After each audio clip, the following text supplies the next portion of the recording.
Now, a staggering 2/3 of Brits are calling for Harry and Meghan to be stripped of their HRH titles. A new poll by Find Out Now has revealed that most of the public is supporting the King in this ongoing family feud, after Harry's bombshell BBC interview. It follows the Court of Appeal's decision to not overturn the ruling on his security in the UK. I would love reconciliation with my family. I don't know how much longer my father has. He won't speak to me because of this security stuff. But it would be nice to reconcile. If they don't want that, that's entirely up to them. 2/3 of Brits say it's time to kick Harry and Meghan out of the monarchy completely, not just a title tweak, full exile. And now, the reason why is finally out, and it's worse than anyone expected, from disrespecting the crown to using private family paying for profit. The UK has spoken, and after that disaster BBC interview, the calls to strip their titles have turned into a political movement. This isn't just royal gossip, it's royal rejection. Let's get into it. In response to Prince Harry's allegations, Buckingham Palace have actually released a statement, which is very unusual, to be fair. All of these issues have been examined repeatedly and meticulously by the courts, with the same conclusion reached on each occasion. Okay, well, I'm joined now by royal commentator Caroline Aston. Caroline, this interview, it may have happened, a day and a half ago now, but it's not going away, is it? I mean, Harry's digging an even bigger hole for himself here. Well, I think he's dug so deep now, he'll strike water any day now.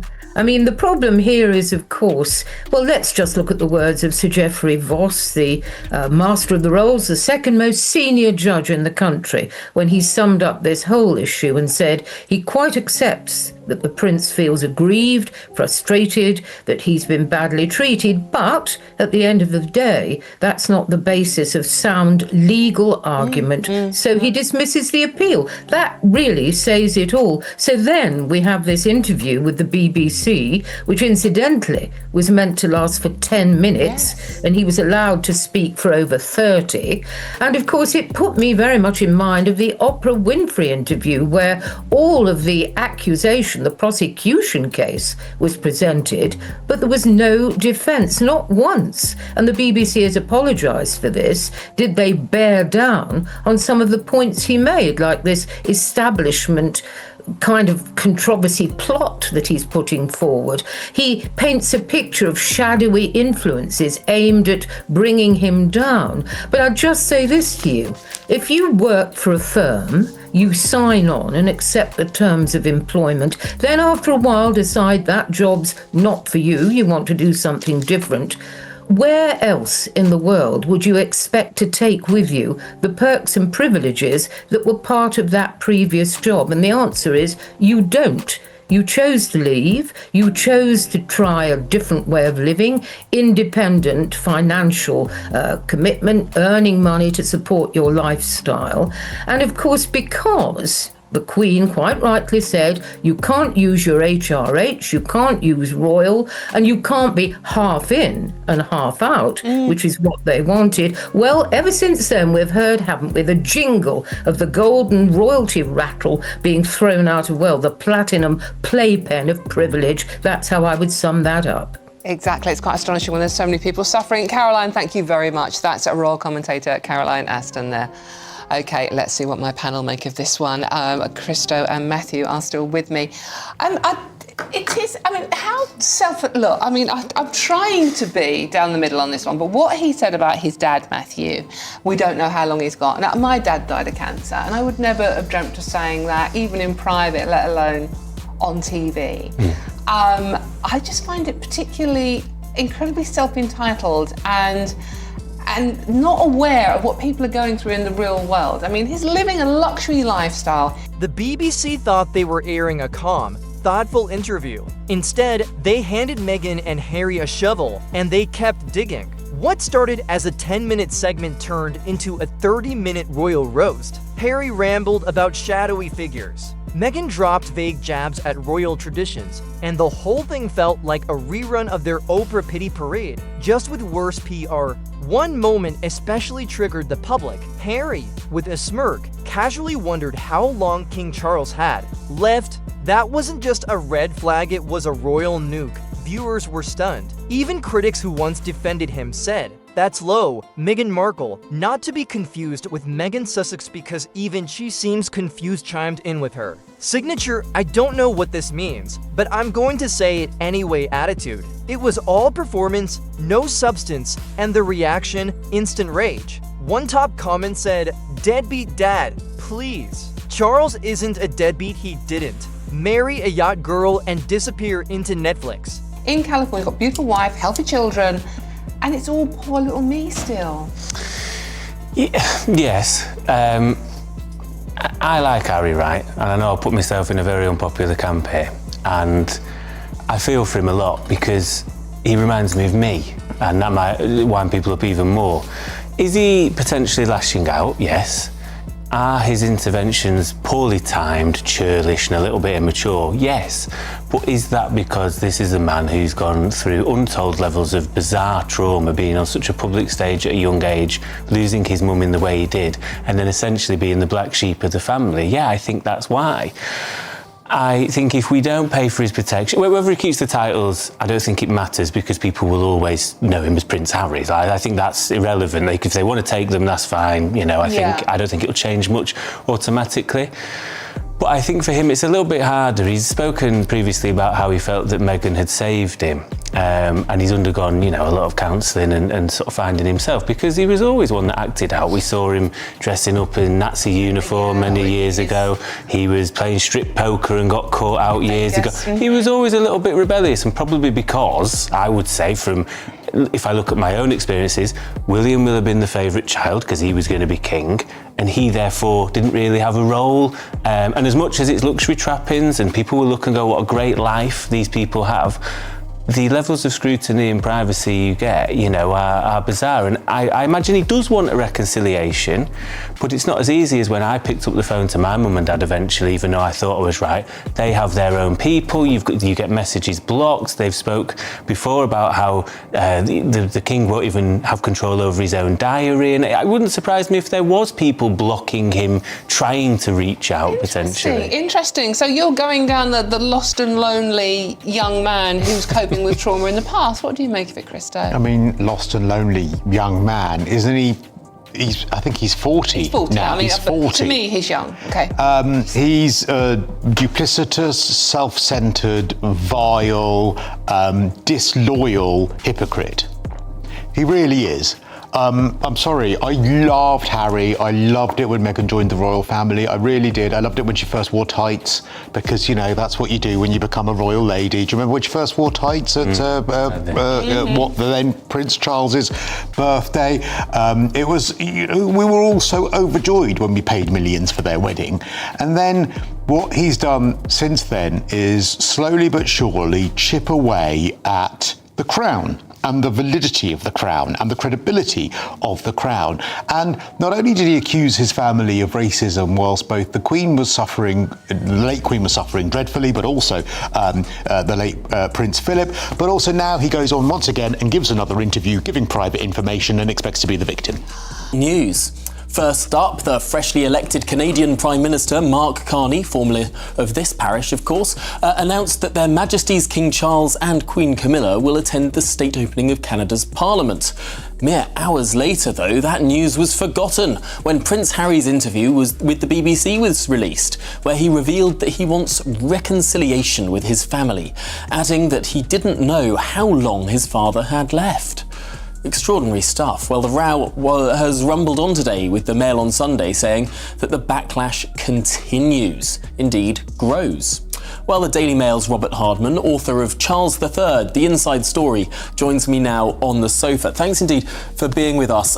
Before we get on to the Harry stuff, because there is a lot to discuss there, I think it is right and proper that we talk about the invitation for the king to read the speech, to sit on the throne, to open Canada's Parliament for the first time in decades. After the interview aired, Buckingham Palace did something rare. they spoke, and they didn't hold back. In a cold, precise statement, they basically said, "We've already looked into all this multiple times. The courts ruled, we're done." That was a royal mic drop if there ever was one. Meanwhile, Harry's legal team was still trying to argue that his feelings justified special police protection. Feelings? That's not how the law works. The judge basically told him, "You're not being mistreated. You're just mad that you're not special anymore." And as public rage grew, so did the hashtags. Hashtag strip the titles and hashtag not my duke. Brits weren't just annoyed, they were furious.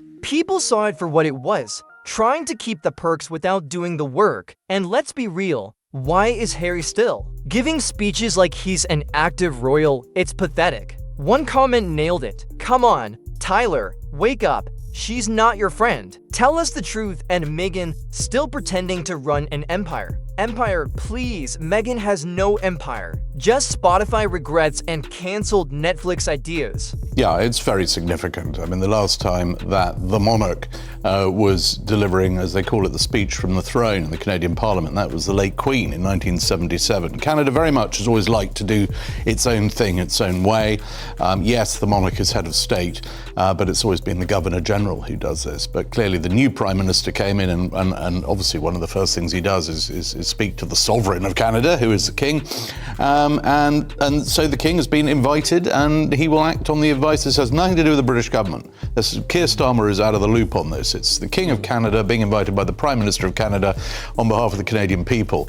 So it's a special moment. Absolutely, and it does seem that perhaps the threats that Donald Trump has made towards subsuming Canada into the United States has made a sense of sort of royalism in Canada a stronger strain. I mean, I've seen reports of school children singing "God Save the King" now, and sort of all of these different sort of elements of difference between the Americans and the Canadians coming to the fore. Well, it's very interesting. I mean, if you look back historically, and I when I was writing my biography of the Queen, I looked in some detail at back in the 60s, Canada was the problem realm. It was the one where there was a lot of calls for getting rid of the monarchy, particularly in Quebec. There were riots during one of her visits there. There were sort of death threats. It was all quite tense. And then suddenly you had the Watergate scandal in the US in the early 70s, and suddenly Canadians thought, hang on, this is what sort of marks us out from the US. We rather like being a realm, having a monarch, not having a president who gets into trouble. And since then, it's been a very close bond. I mean, the King loves Canada. He's been there, I think, more than to any other realm. This will be his 20th visit. It's a sort of very comfortable, understated relationship. It's just always been there. But when there are these stresses, I mean, for example, we were about to mark VE Day. I mean, when we declared war, who's right in there, right at the start, when everyone else is dithering around? It's the old realms. It's Canada, Australia, New Zealand, the sort of the oldest, strongest, toughest allies. I mean, all through the war, Canada, their losses were colossal. D-Day, who got further than anyone else on D-Day into German-occupied territory? Canada. So, I mean, those bonds run incredibly deep. We'll get that. That the King, despite his illness, has had an incredibly busy travel schedule in his first couple of years in the job. He seems to have travelled far more than any, I was about to say than any previous, of course we had for 70 years one monarch, but he does seem to be someone keen on travelling, particularly to those realms and territories. Well, I think he probably would have gone to Canada sooner had it not been for his illness. So it's quite timely. I mean, I think the original hope was that he'd go last year, in which case he would have been there before the Canadian election and before the Trump election. So this puts it in a completely different light. But yeah, he is very conscious. He's not just king of this country, he's king of 14 other countries. I mean, there's just been an election in Australia this weekend. I mean, now there's a Republican Prime Minister there, but one along with whom the king gets on perfectly well. So we are obviously consumed with our own politics here, but there's a hell of a lot for the king. It's sort of, right, what's going on in all my other realms? It's quite a busy weekend for him. Interesting to see that Donald Trump featured a bit in the Australian election as well. And again, the Conservative leader in Australia lost his seat, just like the Canadian Conservative leader. We must move on because Harry has been on the airwaves. Prince Harry has made several incredibly newsworthy and remarkable interventions. First of all, he's sort of putting the blame on the strain of the relationship on the king. He says, my father won't speak to me, which, I mean, is talk about getting it slightly wrong. The reason the king doesn't speak to Harry, it's not because he won't speak to him, is he can't speak to him because Harry is suing the king's ministers in the king's courts, and the king is what they call the fountain of justice. Just when the outrage was peaking, Harry made things worse. He suddenly claimed he wanted reconciliation with his family, right after dragging them on global TV again. That's not reconciliation, that's damage control in designer clothes. And then came the line that pushed even loyal fans over the edge. I don't know how much longer my father has. Really, Harry, that's how you talk about your dad's health on the BBC? It felt like emotional blackmail in slow motion. Let's be honest, Charles isn't a deadbeat dad. He's a king. He didn't ghost his son. He just doesn't want every conversation turned into the next Netflix documentary. The monarchy operates on trust. And Harry? He burned that bridge, then sold the ashes to Penguin Random House. One commenter said it best. If a person's no longer useful to Meghan, she ghosts them. At this point, it's not even about reconciliation, it's about relevance. And, judging by the backlash, people are done pretending these two are victims. He's the head of the judiciary. If Harry had a conversation with him about his case, about his security, and now we know that Harry does have a tendency to immediately repeat conversations, whether in TV interviews or in books or in documentaries, that would completely undermine the case. I mean, it's what's called legal jeopardy. When you've got the king's son suing the government, he said he's now no longer going to pursue it through the courts. He's talking about an establishment stitch-up, but he's still lobbying the Home Secretary to get her on side. The king just can't go anywhere near this. I mean, this is sort of toxic territory for a constitutional monarchy who's head of the judiciary. So he can't talk to his son. Even now that the legal side of things has wrapped up, I mean, does that open a door? Well, it has wrapped up because he says he's writing to the Home Secretary. He wants the government to reopen. The time in the courts has wrapped up, which would be the biggest point of Well, we think it has. I mean, it's hard to tell because, I mean, he in the earlier part of his interview, he talked about how I realise I'm not going to get anywhere through the courts. I wish someone had told me that. Well, I mean, clearly his lawyers would have told him that. He's effectively sort of thrown his lawyers under the bus, saying, well, they didn't tell me I might lose. So I think, we still don't really know where this is going. But quite apart from the legal angle, and that is the hard constitutional position when it comes to relations between Harry and his father, who, by the way, of course, would love a reconciliation with his son. I mean, it goes without saying. But aside from that, you've got the trust issue. And any conversation could be a second edition of a book. Well, not only that, but I mean, is it going to be an accurate reflection of a conversation? Because I mean, Harry's book, which is an extraordinary memoir. I mean, it's a hell of a read. It's the most extraordinary royal memoir I've ever read, I think. But also within it, it's got conversations completely muddle up, events that happened that didn't happen. I mean, so there is this issue. But I think a thrilling work of fiction. I think if Harry could, yes. Well, I mean, to be fair to him, I mean, there's some. It's very moving. It's very powerful in parts. Harry suffered a great deal. There's no question about that. Yeah. But when you have things like where he paints this picture of how when the Queen Mother dies, he's told this sad news by a flunky, and he's alone at school, and it's all rather miserable. You think, no, you were with your father on a skiing holiday in Switzerland. I mean, it's completely wrong. So you've got. I think if he can just drop all the litigation, get through that stuff, and stop regaling the rest of us, and fascinated though we all are, obviously, with what's going on between the family, then I think you can start to rebuild some sort of bridge. Now, one final point, of course, is some extraordinary words that I think must have taken a lot of people aback when they heard it, which was Prince Harry said he wasn't sure how much time his father had left. I mean, what a thing to say. Yeah, I think that was remarkably. Well, I just like so much when Harry does his interviews. I just don't think it's thought through. I mean, you know, clearly there hasn't been a great deal of communication, but I think just to sort of throw that out there, yes. I mean, people will think, oh golly, that's insensitive. I just think it's just rather. He's just been ill prepared. I mean, you could tell he was very emotional in that interview. There was a lot of. This was initially. It sort of starts out as quite a legalistic interview. It's all about a sort of court ruling, and then suddenly it's sort of conflated with lots of other issues. So, yeah, I think looking back on the interview, I suspect that was something he wishes he had not. So will they actually lose the titles? Maybe, maybe not, but the real damage is already done. The UK has spoken, and it's loud and clear. Respect isn't inherited, it's earned. And when you cash in your crown for clicks, the public starts asking questions. And trust me, if you thought this interview was a disaster, the next chapter, way worse, but we'll talk about that soon.